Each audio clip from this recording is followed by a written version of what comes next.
किसी ने कांग्रेस से साठगांठ की तो केजरीवाल के साथ, किसी को चुनाव लड़ने का चस्का था, कोई विदेशी फंडिंग के पक्ष में, कोई फंड में ही गोलमोल कर गया। 2 साल पहले हुए किसान आंदोलन की यही कहानी है और इसी वजह से जब दिल्ली की तरफ से पंजाब और हरियाणा के किसान ट्रैक्टर ट्रॉलियों में भर भर कर हथियारों से लैस होकर कूच कर रहे हैं, ऐसे में पिछले आंदोलन का चेहरा रहे राकेश टिकैत से लेकर गुरनाम चडूनी और दर्शन पाल से लेकर बलबीर सिंह राजोवाल तक कहीं दिखाई नहीं दे रहे। किसान एमएसपी की गारंटी की मांग को लेकर आंदोलन कर रहे। हालांकि इस साल एमएसपी बढ़ोतरी की जाती, लेकिन अब ये चाहते हैं कि इसका एक फॉर्मूला तय हो। अगर ऐसा किया गया तो हर साल महंगाई उसी फॉर्मूले के हिसाब से बढ़ेगी और उसे आम जनता को ही भुगतना पड़ेगा। एक तरफ महंगाई तो दूसरी तरफ किसानों की जिद।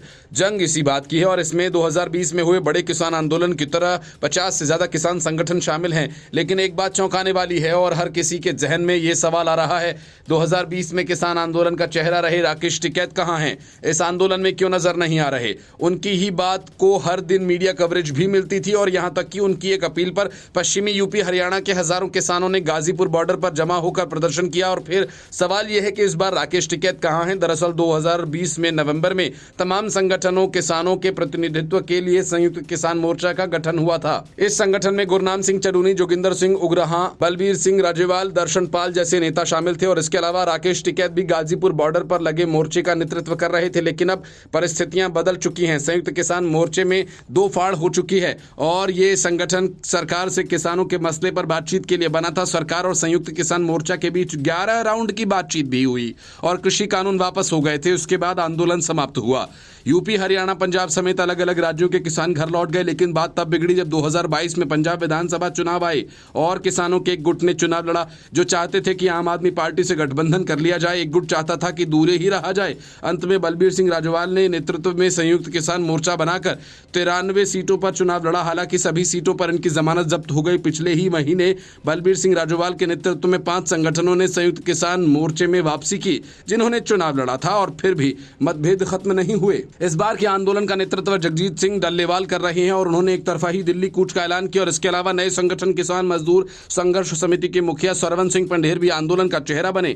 कहा जा रहा है कि पुराने नेताओं को भरोसे में नहीं लिया गया क्योंकि इन किसान नेताओं पर फंड की हेराफेरी, विदेशी फंडिंग जैसे कई मामलों पर मतभेद है। पुराने नेताओं में से कई लोगों का कहना है वह इस आंदोलन का हिस्सा नहीं है। कुछ ने वेट एंड वॉच की रणनीति अपनाई हुई है। इस बारे में पूछे जाने पर गुरनाम चडूनी ने कहा कि मुझे कोई न्योता नहीं मिला, मेरे पास आंदोलन के बारे में कोई सुझाव भी नहीं लिया गया। कुछ संगठनों ने अपने स्तर पर यह फैसला लिया है। संयुक्त किसान मोर्चा ने बयान जारी किया और हम इसका हिस्सा नहीं है कहा। यह गलत तरीका है। जिन संगठनों ने इस आंदोलन से दूरी बनाई है उनमें भारतीय किसान यूनियन चडूनी, भारतीय किसान यूनियन टिकैत, भारतीय किसान यूनियन एकता उग्राहा शामिल है।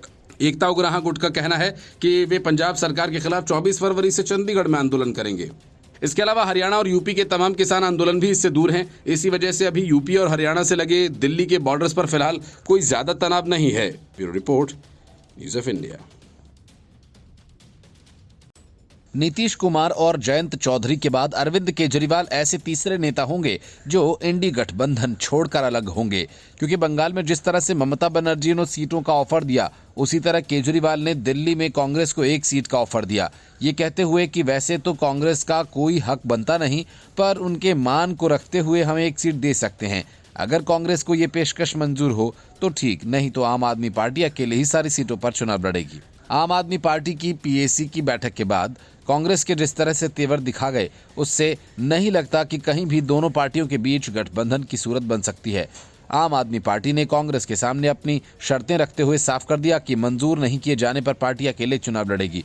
पॉलिटिकल अफेयर्स कमेटी यानी पीएसी की बैठक के बाद आम आदमी पार्टी ने जहां दिल्ली में कांग्रेस को महज 1 सीट देने की पेशकश की, वहीं दूसरी तरफ गुजरात में 8 सीटों पर दावा ठोक दिया। आम आदमी पार्टी ने गोवा और गुजरात की 3 सीटों पर उम्मीदवारों की भी घोषणा कर दी और कहा कि दिल्ली में कांग्रेस ने प्रस्ताव मंजूर नहीं किया तो प्रत्याशियों की घोषणा कर दी जाएगी। आम आदमी पार्टी के राज्यसभा सांसद संदीप पाठक ने कहा कि इंडी अलायंस के विचार से पूरा देश उत्साहित हुआ था, बहुत बड़े वर्ग में उम्मीद जागी थी। इंडी अलायंस का उद्देश्य था कि सभी विपक्षी दल अपने राजनीतिक हितों की चिंता छोड़ देश हित में साथ लड़ें और देश को अच्छी सरकार दें। आम आदमी पार्टी की भी यही मंशा थी। कांग्रेस पर निशाना साधते हुए संदीप पाठक ने कहा कि सीट शेयरिंग पर कांग्रेस के साथ 2 आधिकारिक बैठक हुई और बातचीत हुई, लेकिन नतीजा नहीं निकल सका। इन 2 बैठकों के अलावा पिछले 1 महीने में कोई बैठक नहीं हुई। 1 महीना हो गया इंतजार करते हुए। हमें बताया गया कि यात्रा चल रही है, हम इंतजार करते रहे।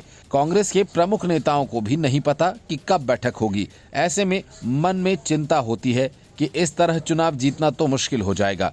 इसी वजह से आज भारी मन से बैठा हूं। संदीप पाठक ने असम में 3 उम्मीदवारों के ऐलान का जिक्र करते हुए साउथ गोवा सीट से भी अपने प्रत्याशी की घोषणा कर दी।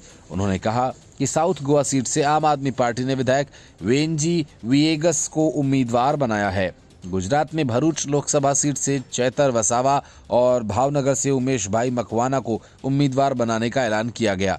आम आदमी पार्टी ने उम्मीद जाहिर की है कि इंडी गठबंधन उनकी ओर से किए गए ऐलान को स्वीकार करेगी। संदीप पाठक ने आम आदमी पार्टी और कांग्रेस को मिले वोटों की तुलना करते हुए आम आदमी पार्टी को 8 सीटों का हकदार बताया। उन्होंने कहा कि कुछ दिन बाद पार्टी 6 सीटों पर भी उम्मीदवार का ऐलान करेगी। उन्होंने कहा कि कांग्रेस को 18 सीटों पर चुनाव लड़ना चाहिए। संदीप पाठक ने कहा कि लोकसभा चुनाव और विधानसभा चुनाव में कांग्रेस को 0 सीटें मिली। एमसीडी में 250 में से 9 सीटें मिली। उन्होंने कहा कि डेटा के आधार पर कांग्रेस एक भी सीट की हकदार नहीं है, लेकिन गठबंधन धर्म और कांग्रेस का मान रखते हुए एक सीट ऑफर कर दी गई। उन्होंने कहा कि आज तो उम्मीदवार का ऐलान नहीं किया गया है, लेकिन नतीजा नहीं निकलता है तो अगले कुछ दिनों में 6 उम्मीदवार उतारे जाएंगे। संदीप पाठक ने कहा कि पूरा भरूच चैतर वासवा को उम्मीदवार बनाना चाहता है और भाजपा को ये हरा सकते हैं। उन्होंने कांग्रेस नेता अहमद पटेल की बेटी को कमजोर उम्मीदवार बताते हुए भरूच पर दावे को खारिज कर दिया। संदीप ने कहा कि कांग्रेस से जब ये सीट मांगी गई थी तो कहा गया था कि ये अहमद पटेल से जुड़ी है और यहाँ से उनकी बेटी को लड़ाया जाए। उन्होंने परिवारवाद को लेकर कांग्रेस पर निशाना साधा और कहा कि ये लड़ाई देश को बचाने की है। हमें सीट पर कौन जीतेगा उसे टिकट देना होगा, रिश्तेदार या परिवार वालों को नहीं। Bureau report, news of India.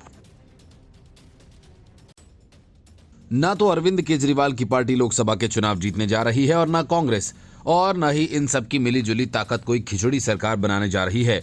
इसलिए किसी तरह से सियासत करने से इनकी सेहत पर कोई फर्क नहीं पड़ता। यही वजह है कि पंजाब और हरियाणा के तथाकथित किसान अपने ट्रैक्टर पर भिंडरवाले की तस्वीर लगाए, खालिस्तान का झंडा लगाए दिल्ली की तरफ कूच किए।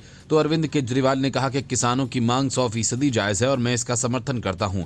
ऐसे में राहुल गांधी ने एक कदम और आगे बढ़ के ये गारंटी दे दी कि अगर उनकी सरकार बनी तो वे एमएसपी को लेकर कानून बनाएंगे। लेकिन ये सब सियासी फसाना भर है, हकीकत नहीं। हम आपको बताते हैं कि कोई सरकार न्यूनतम समर्थन मूल्य पर फसलों की खरीद की गारंटी के लिए कानून क्यों नहीं बना सकती। यदि इसे लागू किया गया तो अर्थव्यवस्था तो चौपट होगी ही, दूसरी तरफ महंगाई बेतहाशा बढ़ेगी। यही वजह है कि किसानों की तमाम मांगों पर सहमति जताने के बाद भी सरकार एमएसपी को लेकर हिम्मत नहीं जुटा रही है। किसानों के सभी उत्पादों के लिए एमएसपी पर खरीद की कानूनी गारंटी देना कितना महंगा होगा, ये समझने के लिए कुछ आंकड़ों पर नजर डाल सकते हैं। पहला वित्त वर्ष 2020 के आधार पर समस्त कृषि उपज का कुल मूल्य 40 लाख करोड़ रुपए है। इसमें डेयरी, खेती, बागबानी, पशुधन और एमएसपी फसलों के सभी उत्पाद शामिल हैं। दूसरा वित्त वर्ष 2020 के आधार पर ही एमएसपी वाली फसलों की उपज का कुल बाजार मूल्य 10 लाख करोड़ रुपए है। यदि एमएसपी वाली फसलों की ही एमएसपी पर खरीद की कानूनी गारंटी सरकार दे दे तो बहुत ज्यादा है। फिलहाल देश में 24 फसलों पर एमएसपी लागू है। इनमें से 7 अनाज ज्वार, बाजरा, धान, मक्का, गेहूं, जौ और रागी हैं, जबकि 5 दालें मूंग, अरहर, चना, उड़द और मसूर भी शामिल हैं। बीते कुछ सालों में देश में इस बात को इतना दोहराया गया कि लगता है कि किसानों की फसलों को एमएसपी पर खरीदना खेती की व्यवस्था का अनिवार्य अंग है। ऐसा कहा जाता है कि इसके बिना किसानों की हालत नहीं सुधर सकती। हालांकि ये सच्चाई से बहुत दूर है। गौर करने वाली बात यह है कि वित्त वर्ष 2020 में एमएसपी पर फसलों की कुल खरीद 2.5 लाख करोड़ रुपए के करीब रही, जो कुल कृषि उपज का मात्र 6.25% है और एमएसपी फसलों की खरीद का सिर्फ 25%। अब सवाल ये उठता है कि अगर एमएसपी गारंटी कानून लागू किया जाता है तो क्या होगा। स्पष्ट है कि किसानों की एमएसपी वाली फसलों की खरीद 2020 के आधार पर करने के लिए सालाना कम से कम 10 लाख करोड़ रुपए का अतिरिक्त व्यय उठाना पड़ेगा। अगर सरकार किसानों की मांग मान लेती है, 10 लाख करोड़ की लागत उठानी पड़ेगी। अब सवाल यह है कि पैसा कहां से आएगा। क्या हम एक नागरिक के रूप में बुनियादी ढांचे और रक्षा खर्च में कटौती करना या प्रत्यक्ष अप्रत्यक्ष करों के माध्यम से अधिक टैक्स वसूलने के विचार से सहमत होंगे। सरकार ने अंतरिम बजट में बुनियादी ढांचे के लिए इसी रकम के बराबर 11 लाख करोड़ रुपए आवंटित किए।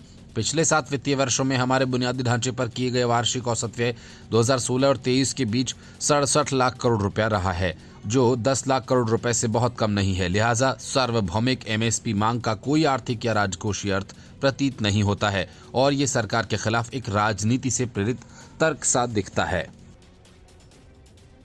Report, news of India.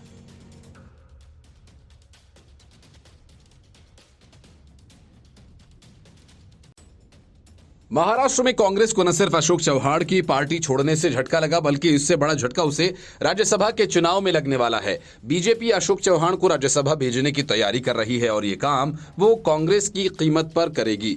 अगर ये योजना सफल रही तो कांग्रेस को एक राज्यसभा की सीट गंवानी होगी, जिसे वो अपने बूते जीत सकती थी। भाजपा ने जिस तरह 10 जून 2022 को विधान परिषद की सीट जीती थी, वही कहानी एक बार फिर महाराष्ट्र में दोहराने की तैयारी है। अशोक चव्हाण को पार्टी में एंट्री कराना भाजपा के इसी प्लान का हिस्सा है।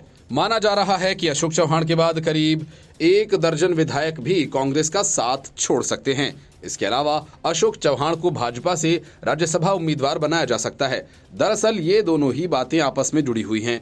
राज्य में खाली हुई 6 राज्यसभा सीटों में से कुल 3 पर भाजपा जीतने की स्थिति में है। वह 1 सीट शिंदे सेना और 1 सीट अजीत पवार के नेतृत्व वाली एनसीपी को देने पर राजी है।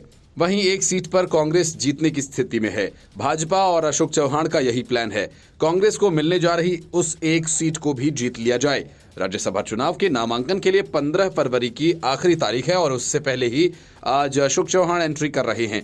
राज्यसभा चुनाव के गणित की बात करें तो महाराष्ट्र में फिलहाल कुल 285 विधायक हैं। एक कैंडिडेट को जीत के लिए 42 वोटों की जरूरत होगी। कांग्रेस के पास 44 विधायक हैं, शिवसेना उद्धव गुट के पास 16 और शरद पवार की पार्टी के पास 11। भाजपा के पास ये अकेले 104 विधायक हैं, शिंदे के पास 39 और अजीत पवार के पास 44 एमएलए हैं। ऐसे में भाजपा आसानी से 3 सीटें जीत जाएगी। इसके अलावा शिवसेना और एनसीपी एक सीट जीतने की स्थिति में है। 1 सीट कांग्रेस अपनी ही ताकत से पा सकती है। बस यहीं भाजपा और अशोक चव्हाण का गेम प्लान काम कर सकता है। सूत्रों का कहना है कि भाजपा एक उम्मीदवार अधिक खड़ा कर सकती है और अशोक चव्हाण के समर्थक 1 दर्जन विधायकों की क्रॉस वोटिंग की सफलता, उद्धव और शरद पवार के भी कुछ विधायक दूसरे खेमे के उम्मीदवारों को वोट कर सकते हैं। लोकसभा चुनाव करीब है, मतलब कि आंदोलनकारियों का मौसम शुरू हो गया है। यूपी सहित कई राज्यों के विधानसभा चुनावों के पहले दिल्ली की सीमाओं पर जो हालात थे, एक बार फिर वही सब कुछ दिखने लगा है। किसानों के नाम पर उत्पातियों की भीड़, किसान नेताओं के नाम पर विपक्षी दलों के एजेंट आ चुके हैं। दिल्ली की सीमाएं सील हैं, दिल्ली के लोग घुटकर जीने को विवश हैं। लेकिन केजरीवाल और कांग्रेस अपनी सियासत चमकाने में व्यस्त हैं। शंभू बॉर्डर पर जुटे उपद्रवियों को तितर बितर करने के लिए आंसू गैस की गोले छोड़े गए। सरकार और पुलिस सक्रिय है। सरकार किसी भी सूरत में 2 साल पहले वाली घटना नहीं होने देना चाहती, जब किसान आंदोलन के नाम पर खालिस्तानियों और असामाजिक तत्वों ने पूरी दिल्ली को महीनों बंधक बनाए रखा था। इस बार भी ट्रैक्टर ट्रॉलियों पर हथियारों से लैस भीड़ दिल्ली की तरफ कूच कर रही है। किसानों के ताजा प्रदर्शन को लेकर राष्ट्रीय राजधानी में 8 मेट्रो स्टेशन के कई गेट्स बंद कर दिए गए, जबकि किसानों के दिल्ली मार्च से पहले दिल्ली के यूपी से लगते नोएडा को जोड़ने वाले गाजीपुर और चिल्ला बॉर्डर पर भारी जाम की समस्या देखने को मिली। 1 किलोमीटर का सफर तय करने में लोगों को लगभग 1 घंटे का समय लग गया। दिल्ली चलो मार्च के मद्देनजर किसान नेता सरवन सिंह पंधेर ने पंजाब और हरियाणा की सीमाओं पर भारी अवरोध लगाए जाने की निंदा की। उन्होंने बताया कि राज्य की सीमाएं अंतर्राष्ट्रीय सीमाओं में बदल गई हैं। फतेहगढ़ साहिब जिले में उन्होंने पत्रकारों से कहा कि ऐसा नहीं लगता कि पंजाब और हरियाणा 2 राज्य हैं, ऐसा लगता है कि वे अंतर्राष्ट्रीय सीमा बन गए हैं। करीब करीब यही बातें एक दिन पहले भगवंत मान ने कही थी और अरविंद केजरीवाल की सरकार ने तो केंद्र सरकार को पत्र ही लिख दिया और अस्थायी जेल बनाने से इनकार कर दिया। देश की राजधानी दिल्ली में मुख्यमंत्री अरविंद केजरीवाल के नेतृत्व वाली आम आदमी पार्टी की सरकार ने किसानों के मार्च के मद्देनजर बवाना स्टेडियम को अस्थायी जेल बदलने में केंद्र के अनुरोध को ठुकरा दिया था। दिल्ली सरकार ने अस्थायी जेल बनाने के लिए केंद्र के अनुरोध को खारिज कर दिया था और कहा कि किसानों की मांग सही है, उन्हें गिरफ्तार करना गलत है। किसानों के दिल्ली कूच को लेकर सुरक्षा कर्मचारियों को कड़े निर्देश दिए गए। किसी भी सूरत में ट्रैक्टर ट्रॉली के साथ किसानों को दिल्ली में घुसने से रोकने को कहा गया है। सिंगू, गाजीपुर, टिकरी, चिल्ला बॉर्डर पर करीब 18,000 सुरक्षा कर्मचारी तैनात हैं। हर बॉर्डर पर 7 लेयर्स की कड़ी सुरक्षा है। दिल्ली पुलिस के अलावा rapid action force, CISF, BSF के जवानों को भी तैनात किया गया है। Bureau report, news of India.